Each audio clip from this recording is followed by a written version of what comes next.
Alrighty, welcome everyone. I'm Teeaboo and I am here for Mobile Suit Double Zeta Gundam episode 32, and I have a kitty co-pilot who is right here and meowing at me. Hi, a good kitty.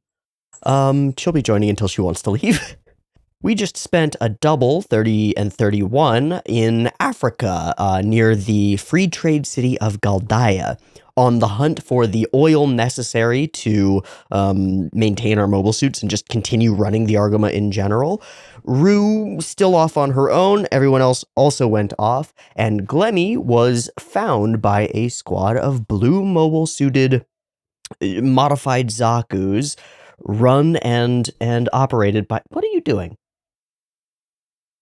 Okay, by Elo, and a squad of highly dedicated African liberationists fighting in the name of one Gadeb Hassin for the cultural and ethnic freedom and coherence of their place, because we discovered that there was a civilization of wealthy Franks, Europeans, living underneath their otherwise totally normal. Yes.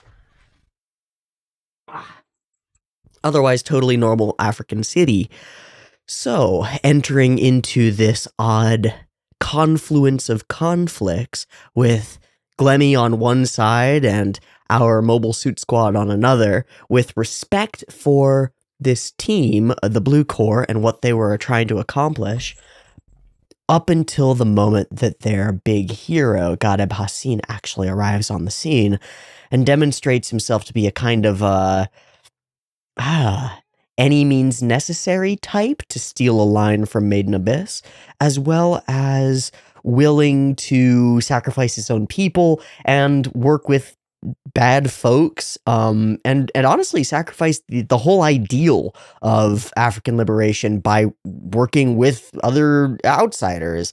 It ended up being He ended up feeling very hypocritical to me, and so the whole sequence with us getting to know Elo and believe in his belief, at least, was really heartbreaking to see this person brought up via propaganda, quite obviously, and believing in it wholeheartedly, almost religiously, only to find that the icon of his beliefs was just a man, and not a great one at that, despite his prowess and generalship and all of that stuff. He didn't seem like somebody worthy of respect. I wonder if that will have any thematic resonance over the rest of Double Zeta Gundam, where we've got a lot of rumors of people in power, and a lot of people who, I don't know, ascribe a role or an identity to themselves based on a power system that they actually have very little interaction with. They're like, yeah, I totally support Neo Zeon. It's like, how many Neo Zeonites have you met, and have you been fighting in their military structure at all? And they're like, well, Haman Karn is she's a goddess. And you're like, okay, but have you met her and anyone near her? They're all kind of assholes, so that doesn't kind of quite gel with your depiction of them as the greatest humans ever. It's like, there's a wrinkle there, a don't meet your heroes element that I feel like has been, well, maybe a little bit pervasive throughout all of Gundam. We've had a number of heroes who kind of don't want to be met, if you will, who don't see themselves in that light, and they're the most heroic of our characters. And on the other hand, those characters who do see themselves as deeply heroic and on an upward path are honestly usually pretty selfish and villainous and cruel, and use other people as tools to get what they want. It's a curious wrinkle. I had an odd aside that I wasn't sure if I wanted to bring up here at the beginning of this episode, but I think I will. This is more of a philosophical take on all of Gundam and Tomino work that I've seen in general. And it's just an idea that I want to throw out there, hopefully so that we can hash it out more in the comments, because it interests me.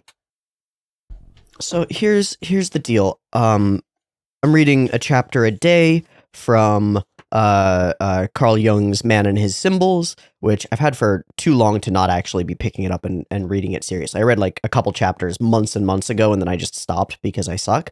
Derp. But I've been reading a chapter a day, and last night I read a portion And it's not like an obvious connect, but it clicks in my mind, and I wonder if it will help click in yours. I've been talking in these Gundam episodes about the way that the show feels, how you've got all these disparate elements kind of colliding and these weird events occurring that don't really in the moment feel like they make any fucking sense. I don't know how to put it, and I'm not trying to throw shade on the show, and I hope that you'll understand where I'm coming from here. Tons of the stuff in Gundam feels like a fever dream. It feels kind of like a fever dream. It's like insane, totally relevant, perfectly watchable episodes with nutty shit going on between the characters and weird reasonings for each of the characters for doing the things that they do that make sense, but in a strange way. And so I was reading Jung, and this portion popped up. Oh God, do I have to go back a chunk? Do I have to talk about all of Freud's talk about the censor? No, I'll skip the part. Jung is comparing his current idea to the previous idea that Freud presented, which was that our dreams are weird to us because our mind contains an entity or like a process that he called the censor. That your conscious mind would freak the fuck out if it were ever actually exposed to your unconscious or subconscious mind. And so you've got a block filter that prevents any of that from having any direct or real meaning. Therefore, the symbols in dreams aren't going to have some direct correlation to reality because they can't. You're like structured that way evolutionarily. Jung thought that it was something else, that it had to do with the states of tension and like a preventative blotting out that isn't caused by some third party, but is like a fundamental process of the derivation of consciousness from unconscious impulses themselves. So you get like this landscape of unconscious, subconscious impulses that are always firing. And in a dream state, they're firing, and that firing gets like the emergent property of that firing is consciousness, which based on its situation cannot perceive the things underneath it because they are it, sort of, is my interpretation at least. Okay. And here's where it seems relevant to me. It is from this fact that one may understand why dreams often express themselves as analogies, why one dream image slides into another, and why neither the logic nor timescale of our waking life seems to apply. The form that dreams take is natural to the unconscious because the material from which they are produced is retained in the subliminal state in precisely this fashion.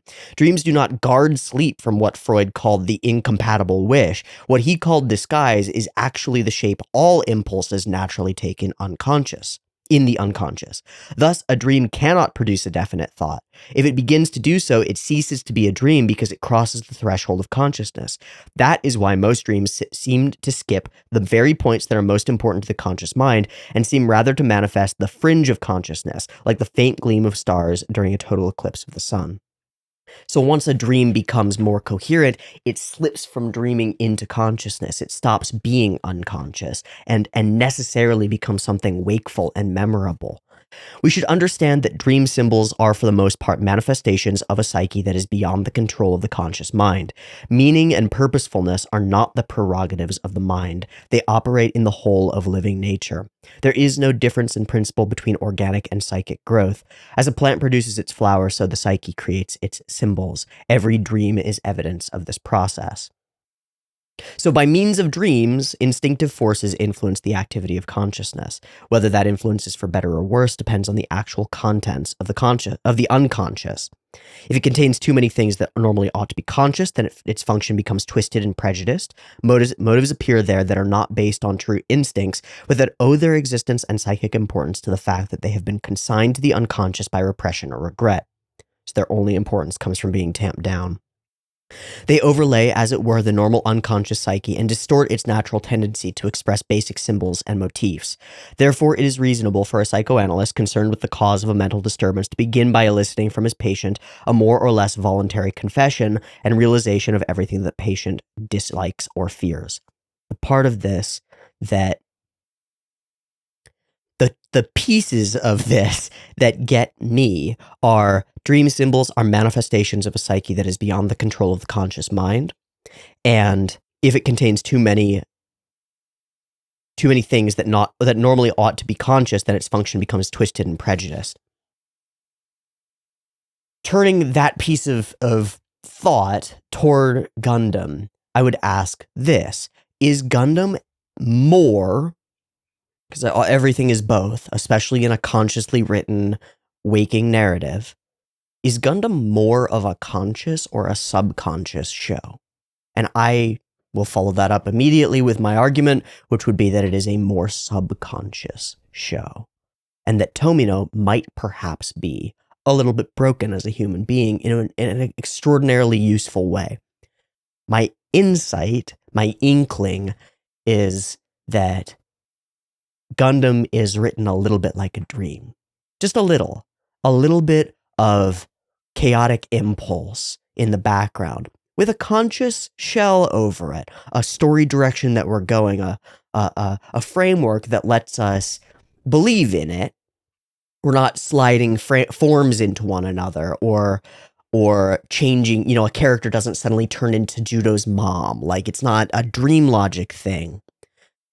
But our motifs and archetypes and themes do slide into each other, and they appear not in the sort of conscious, honestly kind of forced way that many shows do when they want to express a theme or an idea, or present a personality trait, or present an idea that a character has. Gundam manages to do those things in a way that it feels like I'm watching them out of my peripheral vision, and only after, not even after the episode sometimes. Sometimes it's a couple episodes down the line. Sometimes it's like once there are 15 episodes brewing all together, then the ideas sort of coagulate. It's like a stew. It doesn't have its own a form to it until you look at it in a broader sense. And that's why that idea of these, like this landscape of impulsive dream logic going off, and that being the place from which consciousness emerges, I feel like a conscious experiencer turning the dream logic of Gundam into a waking experience. That's what it feels like. It feels like there's a difficulty that I have, a boundary in trying to derive meaning from the symbology that's being presented. And that also is relevant to what Jung talks about, which is just that every person's internal world is broadly, drastically unique. And so your representations and symbols are based on your own experiences and your own like lifetime and your reality and the things you've come across. So like, that's always going to be a problem in his mind, dealing with like a psychotherapist and a patient. The patient expresses a dream with symbols, and the psychotherapist goes, well, I know what all those symbols mean. That's super obvious. They mean this, this, this, and this. And the patient's like, that doesn't make any sense to me. It's like, well, why not? Well, because they have different sources for those symbols, even if they're the same representations. So in the same way, watching Gundam to me is like watching a moving swath of symbols, of representations, of ideas, of impulses, and impulses like cat wants to be hugged but doesn't want to be picked up and doesn't know what the fuck she wants. You good kitty. You good kitty, you meow. Well, she really doesn't like being picked up, but God, she really likes being picked up, but she really doesn't like being picked. Anyway. So I feel like there's a barrier to trying to directly derive meaning from the obvious or straightforward symbols of Double Zeta, and there might be more to the fucked up, insane, bad analytical mindset that I've had to it, which is like, well, that was a tasty piece of cake, and just figuring it out as it goes along, having the thoughts as they come, and letting them sort of stew and percolate and become whatever this weird dream is trying to tell us. Because, at least from Jung's perspective, dreams in our real lives are the unconscious attempting to elicit information and bring it up to the waking mind in some way. And I can't help but see a distinct parallel between the process of taking an idea, converting it into symbols, moving symbols on a screen, and then sending that out to people, trying to get a message across to them through this confusing, fucked, insane medium, and somehow managing to do it. It feels like reading a letter that's in code, but you understand it. It's like, I don't understand what any of these words mean, but I get to the end of the letter, and I get the gist. I got the gist. Fucking wild. So this is all just a silly aside as I connect some dots inside my own brain. I hope you enjoy it. I enjoy thinking about things in this sort of way, and so I'm really glad to be back on the reading books train and thinking about things in an interesting way train, and it's fun. I gotta keep at it. Trying to institute it as one of my atomic habits is like, no, you gotta read a chapter of a book a day. You just have to. You have to. I want to get to the point where I'm like going to bed. I'm like, wait, I haven't read my chapter for the day. Shit. I like fall out of bed and turn the lights on and like read a chapter, right? That's my ideal. That's the goal state. Okay. Cool spiel. I'm going to do a sketchy sketch. Basically what I want to do is focus on composition, like the overall broad strokes of the thing. I don't want to detail this shit out. I just want to do a sketchy sketch. So let me pull this cat back up in my lap. Come here, lap cat. Oh, lap cat. Comf? Hey, get comf. Okay. It's gonna be like this. It's gonna be like this, like big. Like this and like this. They should be slightly ovoid, right? Yeah, they should be slightly ovoid vertically because they're slightly at an angle from us. Titties! Just kidding. I'm joke. And then, okay, so before I fuck this up, I want to frame it out real good. This is our starting point. So here's the little box that's in the center of the two barrels of the gun, which means that this goes directly to here. Boom. And that means that this goes directly to here. Boom. And then this goes here. Yep. And then that goes there, which would be ding, ding, ding. Boom. Okay, cool. That's wrong. That should be... oh, that's fine. The line being there is fine as long as this connects with it there. Okay, cool. That's great. This is still a circle. That's still a circle. Great. Two giant barrels. And then this goes back a ways like this. Has a little viewfinder thing like that. This is the Gundam arm. Big Gundam shoulder. Other Gundam arm is just hellish. It's just so big and complicated. How do they draw this? How do they draw this consistently? I don't understand.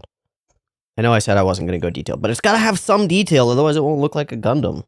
Ding, ding, ding, ding, ding. I don't think I could ever do mechanical design like this. Maybe of like real things? I don't know. I don't think I could do it. These people are too cool. Alright, what other shit is all over this fucking gun? Because it doesn't seem big enough right now to me. Seems like too small. Okay, I'm just gonna erase it all. Erase all the gun. We're gonna draw it fucking bigger and point it at me. Okay, feels like it should definitely be fucking here. Oh yeah. Oh, that goes to here. That is like that. Say hello to my little friend.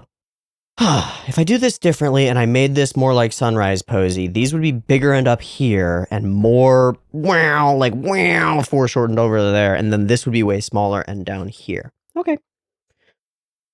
I got the idea out that I wanted to get out, so I'm happy with this. Okay, scrabbled. Let's watch episode 32 of Mobile Suit Double Zeta Gundam. I really have no idea here. No shot at guessing what could possibly happen. We'll be leaving where we were. Or are we gonna end the Africa arc? I feel like we're not. It just seems to keep chugging. So until something really interesting happens, I don't know. Ooh, I wanted to mention August. I didn't bring him up yet. I wanted to mention August because over the last few episodes, we. Oh, I hate to say it. I hate this. We realized that Glemy is not the worst. Ugh. August is worse. He seems worse. He seems like a bad dude. And it's not just because Glemy doesn't like him, which honestly would be, like a point in his favor. It's like the way Glemy doesn't like him is Glemy's like, ooh, yeah, I'm a bad dude, but that guy's a bad dude. That makes me not like him. He also kind of fully betrayed some people who were working with him and was down to just obliterate a lot of stuff. Seems like an ass, a classic power-hungry, villainous villain. He also looks like one, perfectly villainous. I wonder why we're doing that when, in my mind, Glemy has been our through-line villain. He's been our Jared or our Char in some sense. Very much a guy from a different background from judo, wealthy, on the ups, all that shit, and then really coming into conflict with him over romantic things and interpersonal things and just being on opposite sides of the war and everything, like perfect nemesis. So do we just need August as a minor villain here, or is this bringing us more into like the overall like what's going on with all the Neo Zeon elements and factions? I don't fucking know, but I wanted to mention him because he seems bad, like a bad boy. All right, that's it. My whole spiel is spun. Let's watch episode 32. Two versions, picture in picture in the description. Timer on YouTube. BB timer to count you down. Early access on Patreon. BB timer to count you down. Let's go.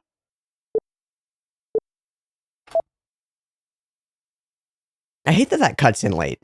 I wish it almost makes me feel like I missed one half of a beat.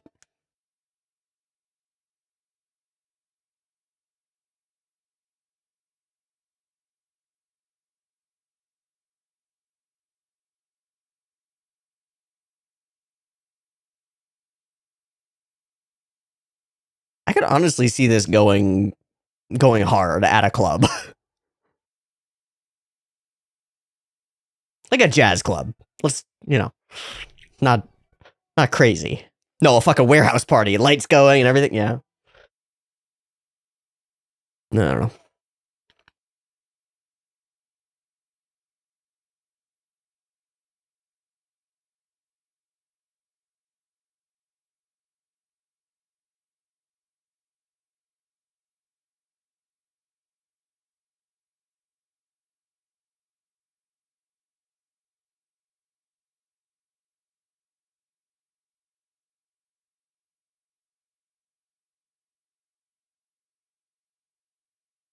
Does she, in those two, not this one, the two before that, does she say silent voice? Because they always sound like silent eyes or silent something. It doesn't, I don't hear the voix in the word. And we don't get the lyrics for it, so I don't know if that's what she's saying. Underling. I didn't realize that. I thought they were on a similar par. Just because of the way that August treated him. Yeah, we're never seeing him again. Yeah, we're never seeing him again. Across the Salt Lake? We're going to Utah, baby. No, there are Salt Lakes all over.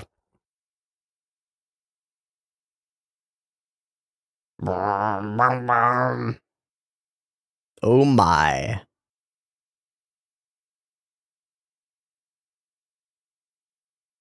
Been there before, right? Oh my god, we haven't seen any Hamon stuff for so long.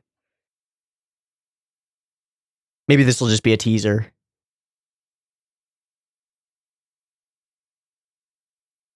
Not ever.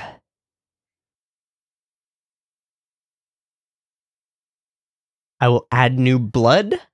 Whoa.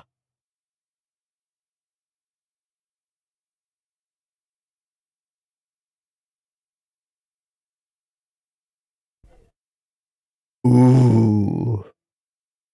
Ooh, blaming Char for walking away for his responsibilities? And leaving you alone. Ooh, what was that? Add new blood, like her blood? I think she means her blood, right? Goes along with the not dying part.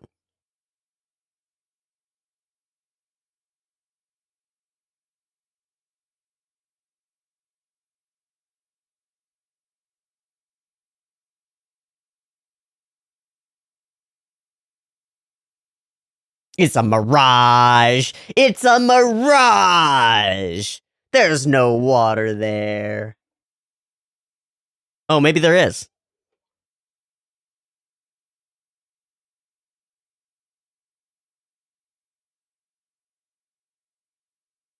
Is it actually a lake though?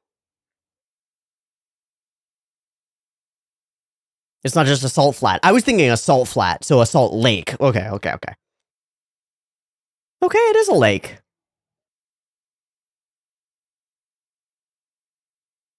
I wonder how salty it is. Can you just float? Beach episode, beach episode, beach episode. Beach episode. Will we mobile suit martial arts here? Oh yeah. Ah, Eno report. He's doing good on the beach.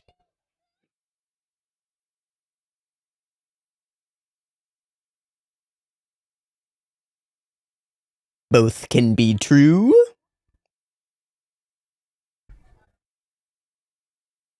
Hmm. Oh yeah, you can float. Yep. High buoyancy.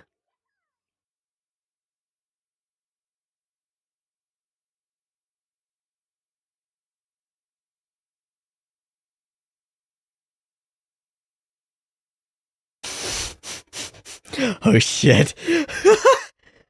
More like dry and crusty. Oh. Uh. Whoa. Bum bum bum.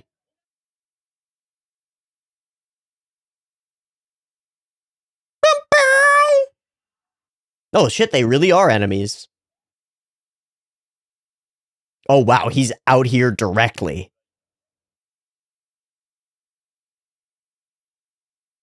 No! We can't let this opportunity go to waste. Okay. So he is an underling. They already saw you though. That's all we got. Fuck. Yeah, we gotta suit up, get going.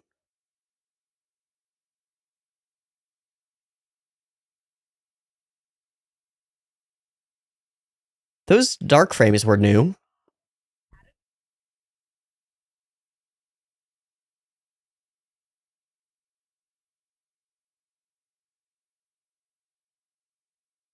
Nah.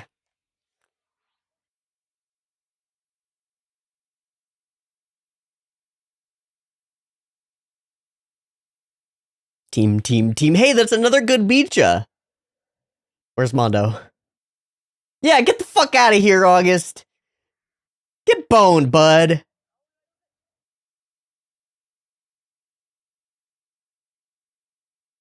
What? -1. -1 beacha. Are you gonna fight about this? You wanna be in charge? Really? Are you stupid? Smart people try not to get in charge.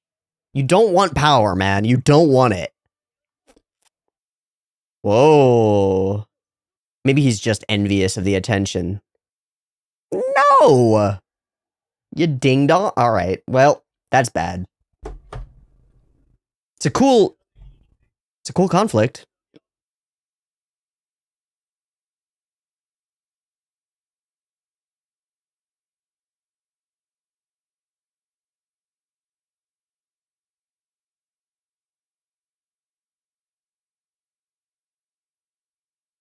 Hmm.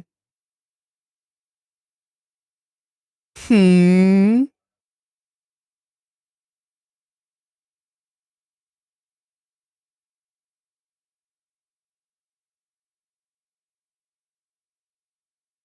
What?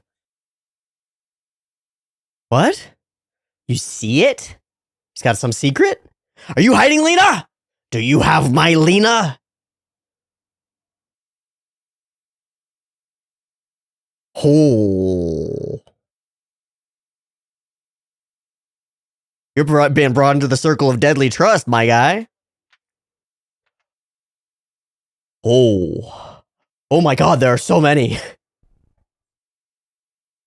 Didn't believe the Aug or the Earth Federation were our true enemies? Yo, Glemy. 3 of them? Not Alina, not Alina.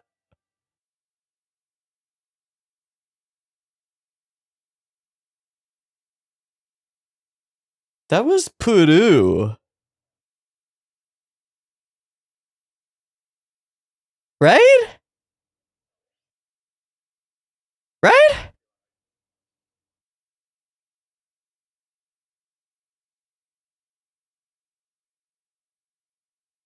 Is he gonna say Haban Karn?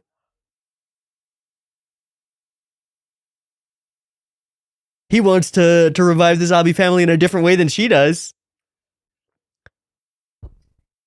Whoa. Yeah, reveal the reveal, my guy. The lighting and color throughout this is amazing. Or that was the reveal. Pluto?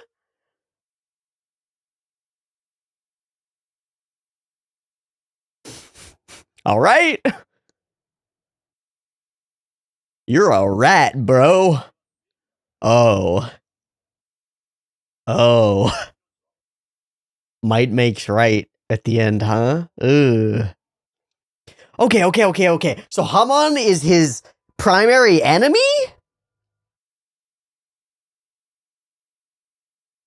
She's pampering him because he's Zabi, and she wants to use him for her own power. But he wants to betray her because he doesn't want Neo Zeon. He wants the OG Zabi shit? What the fuck? Okay.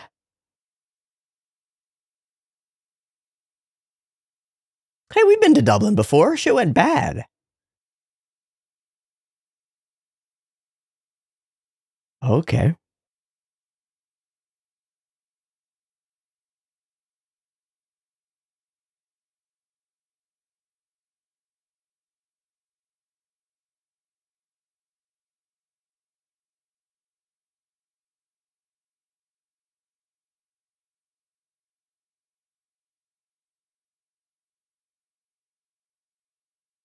Will this be how we reconnect? Oh, I love that. That's fun. That adds so much. Burn the map. Fuck. Shit.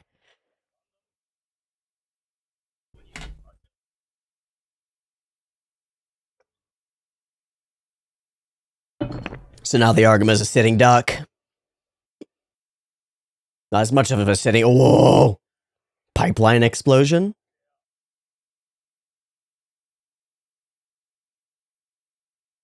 I'm starting to like him.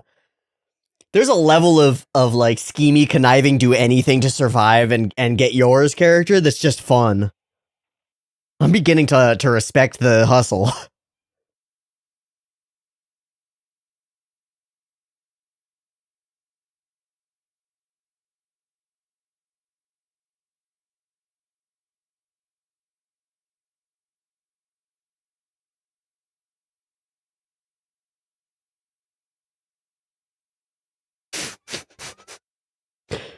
Yep. Yep. uh, uh.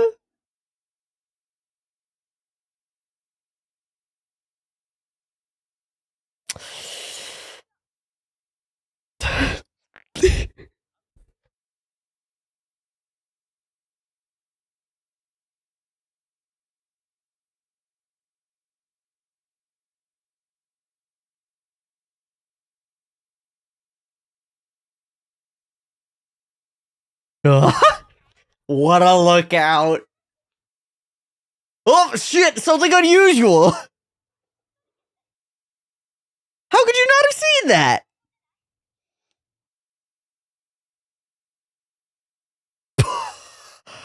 Oh no no no no no no no! We're gonna get people killed, my guy.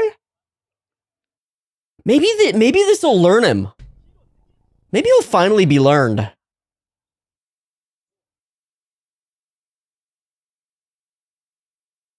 All right, so this is a big -1. No shot. Oh my god.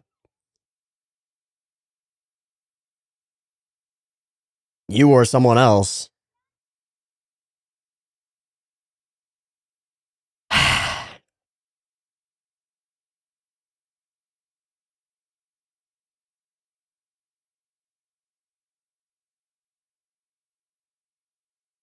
Uh-huh.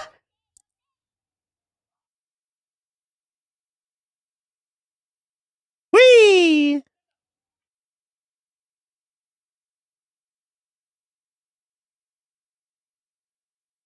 Oh my god! All right, so Dodai goes. Poor Ino.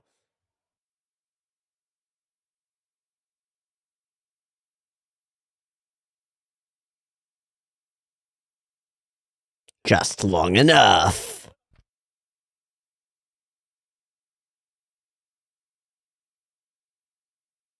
Ho ho ho! Ask and you shall receive. Oh, Beach is killing it. I mean, if he does great, then maybe we can swap it around. I think he's too confident. He's gonna get his shit kicked in.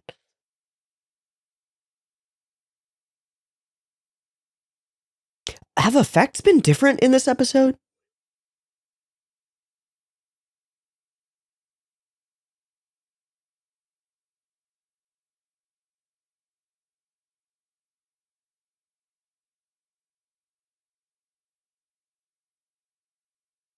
I stand for the adults. He just did a Dodai kickflip too.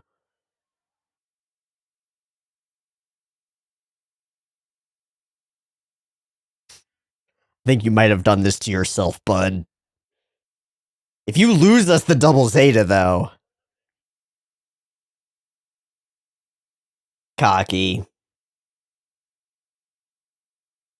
What's up?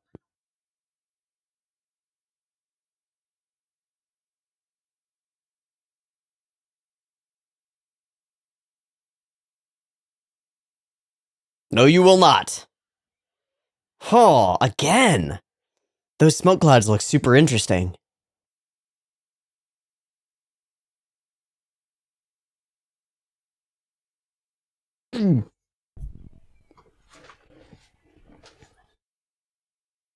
He's out, right? No, okay.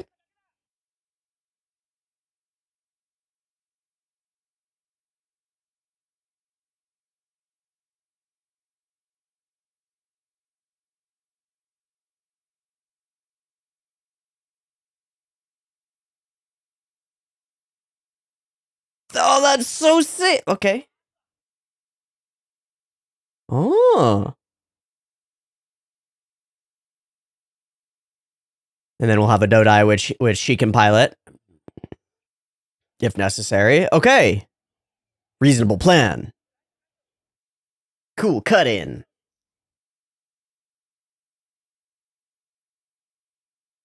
All good.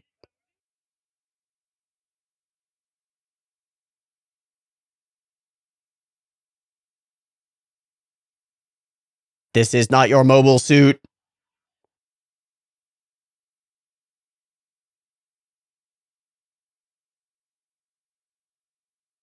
He's the one who's helpful usually.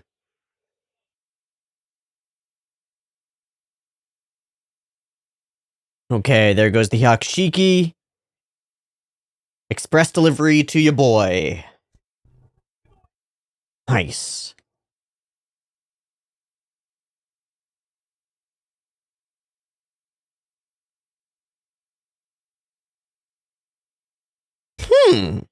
She's creeped out by August?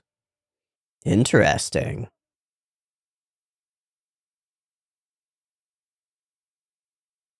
He's really good on the Dodai thing. The sled or whatever you want to call it.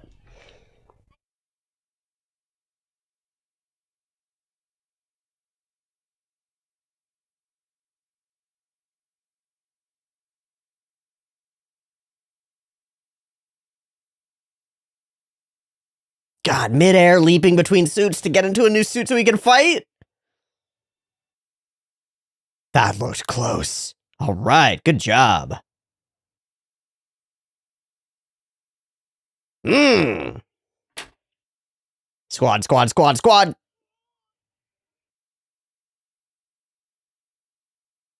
It's not the size of the suit. Fragile golden thing? Just because it's pretty doesn't mean it sucks. You're safe, Rue. That's all that matters. Again, I have to take that chance. I can't flinch. That's why I got confused. He had taken over Glemy's role.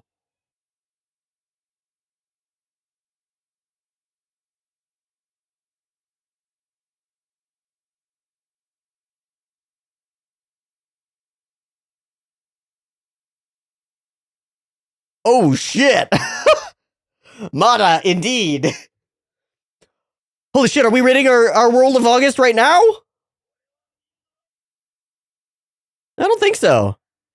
I don't think you have hands, man. Holy shit, I thought August was gonna be a recurring villain. No, he's paste. Oh, jeez. Mission accomplished, guys. Good job. Yeah, well, look, hey, beat ya.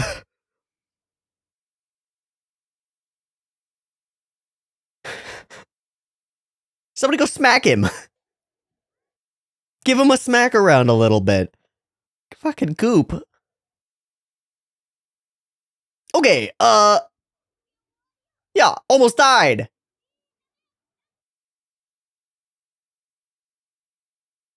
In the wrong suit, asshole. In the wrong suit, asshole. So he didn't learn.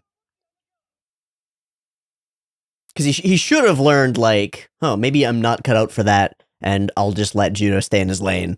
But he doesn't seem to have learned it at all. Augusta is gone.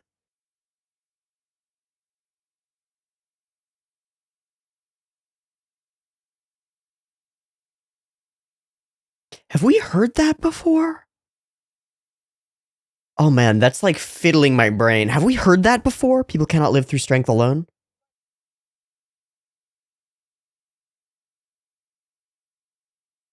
And he will use something other than strength. Life. Finally.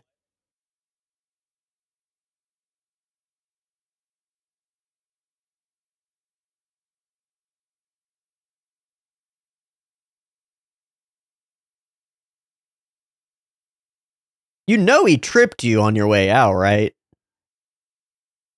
Oh, he did learn!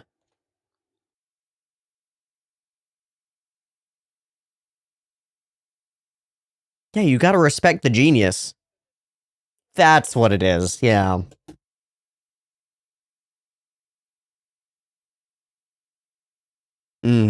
Honestly should be.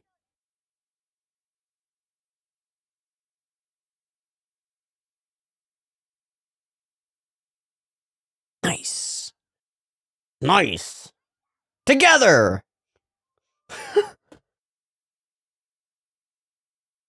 So we're heading to Ireland? Feel like last time we were there, it went back. Wow. Bluetooth.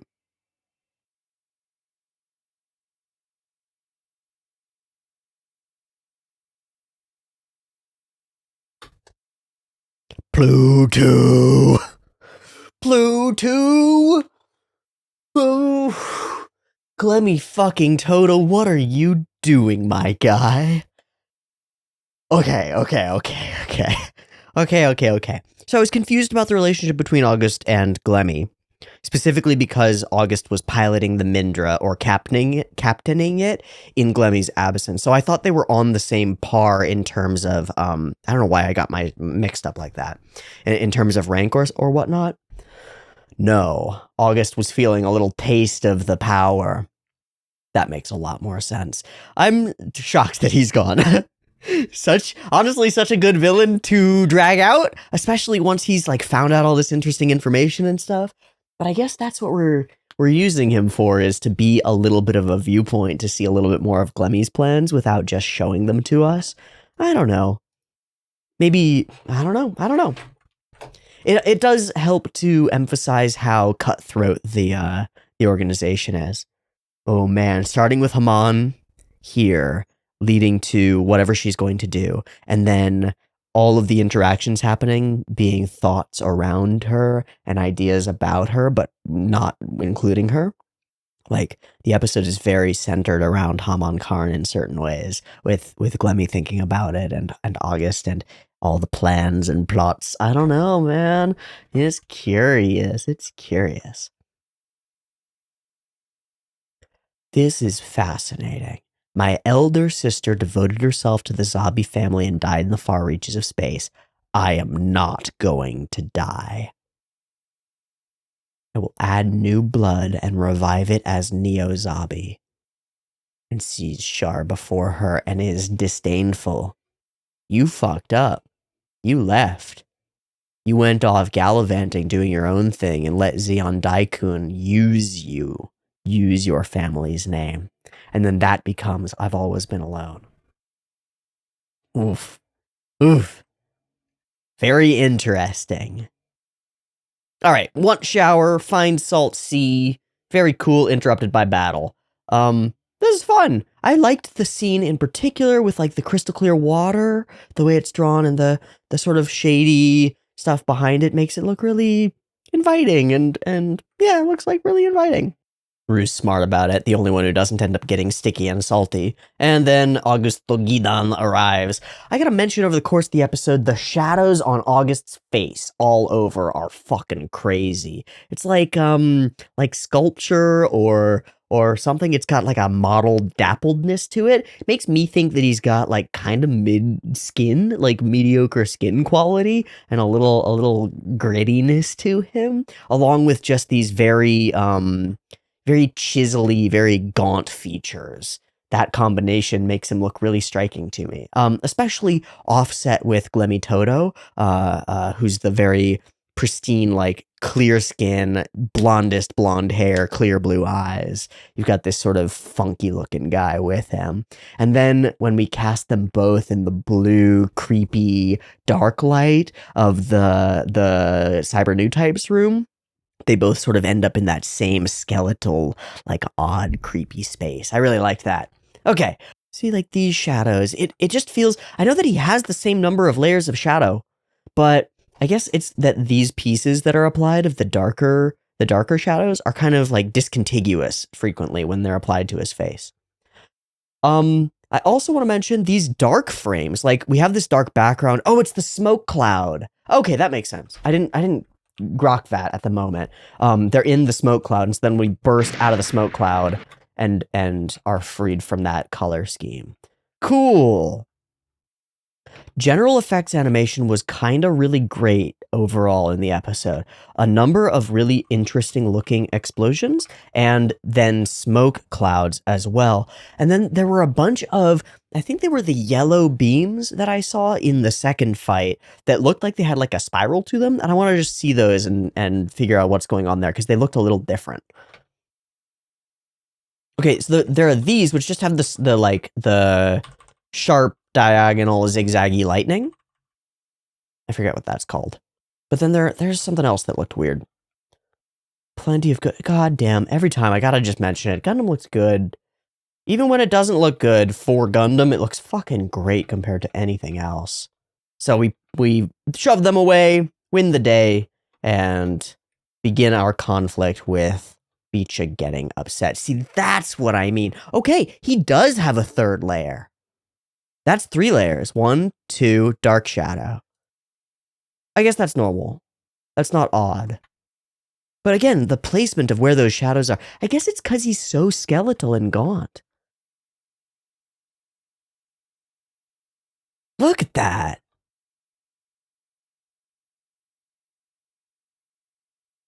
Yeah, really distinct to me. I think really distinct. Curse you, August. Did you see what I was hiding? Well, I'll show you. And he sure does. A secret lab. You must follow me until the day you die. I've been doing this because I don't believe, biggest fucking drop, the Aug or the Earth Federation were our true enemies. So who then? Glemy?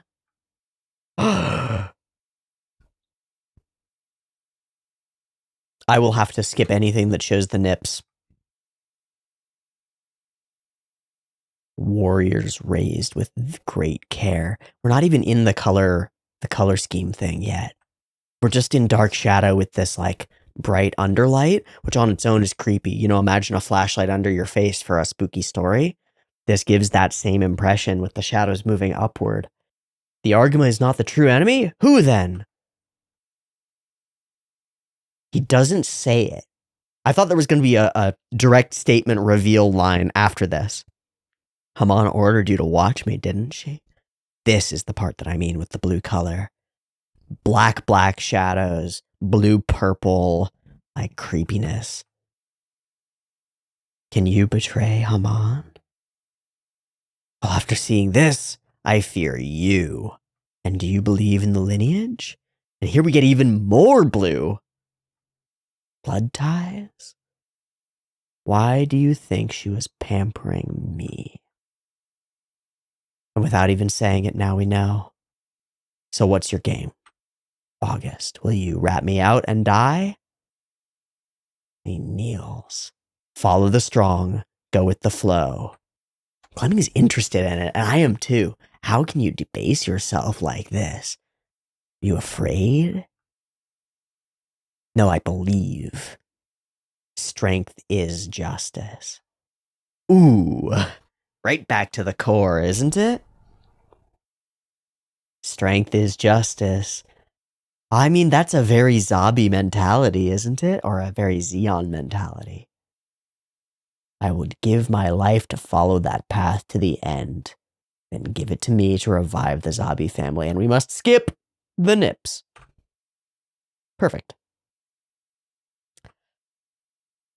Okay, are the Plues clones?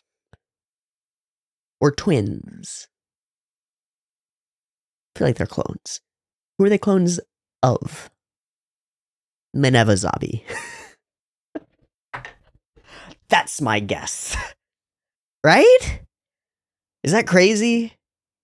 Is that crazy? That's probably crazy. It's probably not. It's just like sacred or whatever, right? I don't know. Pretty interesting wrinkle, though. Plue is not the only one of her. There's another Plue? Oh, wild. Okay. Plans and plots will be heading up to Norway by way of Dublin. Because there's some other stuff going on there and some people who fled. Haman is pretty shrewd. We'll be on our way. The enemy attacks. I love burning the map. It just adds to the idea that this is like an underground movement and whatnot. I think it's really cool. Yeah, lasers start flying and then this explodes and I wanted to see it. Because it first explodes and then it's like there's a pressure buildup of whatever flammable material is in this pipeline that then like bursts out and keeps flowing. Sort of like a jet of butane or gas or something. Woof, woo. Yeah, that's nuts. Boom. Boom. Woof. So it's a 3-part explosion. Explode, then explode further as it like ignites, and then whoosh as it pushes more out. Rad. Not for anyone but myself. Might makes right, and he'll die for that. And for his sort of belief in not flinching and luck deserting him if he should ever turn and run away. It's interesting. It's like hoisted by his own petard, I think. Shower power bad. Bad scouting. And a huge betrayal. I think. Ends up working out by the end. But pretty huge betrayal from Beecha. Hopefully his last? I feel like it could be his last. Because he's been getting better over the last couple episodes. And so then he does it like it's like a power struggle, right? He's like, "Oh, I'm actually kind of the alpha wolf in this group, you know? He's like, I'm gonna challenge the alpha. Oh wait, I'm actually not that good at this shit. Maybe I'll just not do that. You could be the silverback. I know I've mixed my species, but whatever. Alpha's too corrupted. It's a corrupt term. It's been stolen. But big minus points for Judo in this episode. Like a terrible idea that really could have had bad repercussions. Eno report is totally neutral this episode. Eno got to go in the ocean and got pushed out of a plane. Totally neutral. One good, one bad. I'm going to go through and I'm just going to look at like every explosion that I see. Like that one. Okay, so this is super surprise beam that comes out of nowhere. We've seen this shot before of just a mech on a Dodai or whatever just firing away, pew, pew. Suddenly a little blink from behind, and then it's so fast how it covers the distance from the blink so fast. Oh, that's how it doesn't cover the distance from the blink. I glued it together in my mind, and I thought there was a beam. There's no beam. That's why it's so quick. Oh, that's cool. You generate surprise out of not even showing the thing. Okay, and then so impact frame full black explodes out, and it's the black smoke on the edges that gets me because it accents these like borderless smoke fire elements. It accents them so perfectly with like squid ink. It's a layer that I really, really, really, really like is the dark smoking blackness of these explosions. And it's not something we often see. We usually use like a gray smoke, right? Usually it's either no smoke, big light explosions, like the fireball that we saw when we hit the pipeline. Big light covered explosions as like stuff is literally exploding. But you hit down a machine and it starts leaking oil and that starts going up. Black fumes. Feels right to me. And it's the first time I've really noticed it. These big impact frames are pretty interesting. You're here, Double Zeta, but it's the wrong pilot. Oh. Just an aside, August is a hell of a pilot. In general. So, is it just me, or are there way more impact frames overall? Love this face. Straight out of a Yankee or a gangsta type. So there it is. If I flinch, luck will elude me. I'll seize that luck with my own hands. If I turn and run away, luck will elude me. So yeah, he does like a crazy kickflip thing. And gives us an amazing line.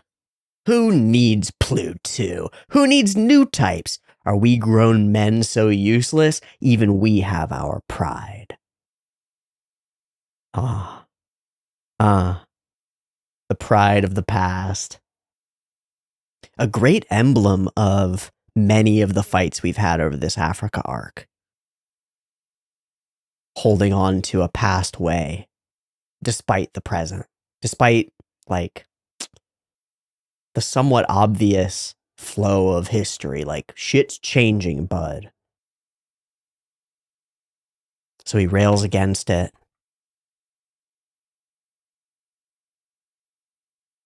Okay, so this scene is split up by the previous scene? By that sequence. He kicks his I'm calling it a Dodai, up. It's flying up. How did it get back to him? I guess it's self-piloted and returns. But that's freaking rad, man. Guy's doing skateboard tricks. And Beach is losing his mind. Bad idea, man. Bad idea. Oh, big smoke. Boom. Whoa. Whoa. Look at, like, that's so different from the smoke as the plane fell to Lena. It's so different. We're going to Sakagaburu, y'all. Look at that. Who did this? Ah, shit. I was gonna go to Sakagaburu, and I never went to Sakagaburu. Source. Hashtag 32. Please. No! Who done this? These are obviously the same animator. Right? This, like, bumpy black outline on the outside style. It's the same in here. And then these are, like, streaks of debris flying out. Who do this? Who make this art good? Why are you calling for judo? I'm right here. Goes hard. Another really interesting one. This looks like a different animator. Because we've got those, the blackness inside. It's like the form of the thing is falling apart. Like those are obscuring the light that's exploding out. That's neat. That's neat. Okay, flip-flop with Plu.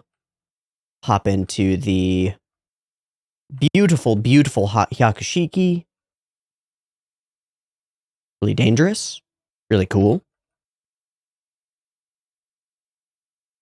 Another one. Okay, again, straight through, impact frame, explosion. That's different. This is a different artist. That's a different artist. Right? That's totally a different artist. And then it all fuddle-whups into a big ball of light? What? Okay. Rue gets taken down. Another different streak. Look, this is the same scene, right? Same scene, totally different.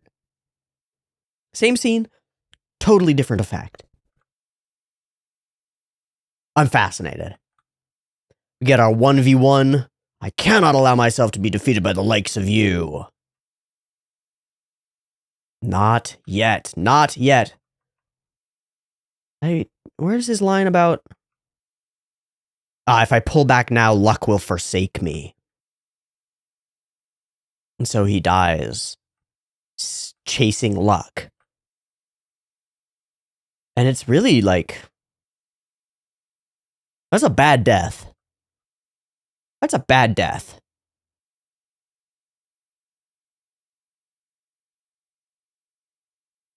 Kind of reminds me of Impalo Bad Boy.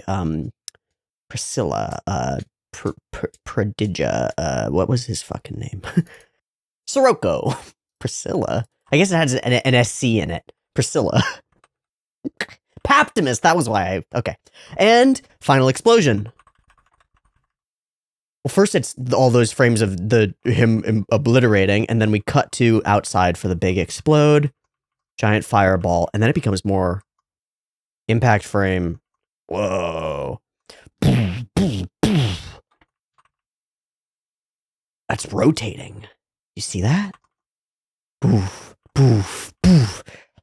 Like pulsing outward and rotating. Because they're sliding the frame as they go. Oh, that's cool. So even the sliding of the frame seems to contribute to the rotation a little bit. And then it bubbles out into a more complicated form with our character in front. That's rad. Cool guys don't look at explosions. Luck was not on your side, and everything seems fine here. As Glemy plans his plans. Spooky ooky Plu 2 stuff. I don't know, y'all. There are more Plus? Why? Why? One Plu not enough? Okay, well, that was a hell of an episode. I did not expect us to, like, really get to know August Guidon and then bye. Rip. Glemy. Glemy's turn is so fascinating. Is so fascinating. If he's not loyal. And we knew that there was some funkiness with it, but I thought it was just him trying to gain more power within her hierarchy and, like, just for his own devices. But no, he's actually opposed to her in a fascinating way. He still wants all the power to come to this organization, but he wants to be head of it and to reinstate it as Zabi, not Neo Zeon Zabi, the OG stuff. Fucking interesting. Fucking interesting. Okay, we'll leave it there with our characters showering up and heading, finally, out of Africa and toward more civilized parts. That's not what I meant to say. That's not what I meant. Less giant empty deserts, more dense civilization. That's what I meant to say. The first thing I said was probably racist. Ugh. Toward, like, where the shit's going down. Drakkar was one thing, but there's not been a lot of focus on these parts by the big parties in play. They're fighting elsewhere. So are we going to pursue them? Finally start brushing shoulders with the big bads? Like really figuring out what's really going on here? I hope so. I hope so. Every episode that has Haman in it is improved by the experience. And now that she's got more than a couple of enemies, and our enemies are potentially temporary allies if we work it right. I can't see working with Glemy, but it's possible. This is an interesting turn. Thanks so much for watching this episode and putting up with my blathering. I'll see you next week for more Double Zeta Gundam. Much love. Peace.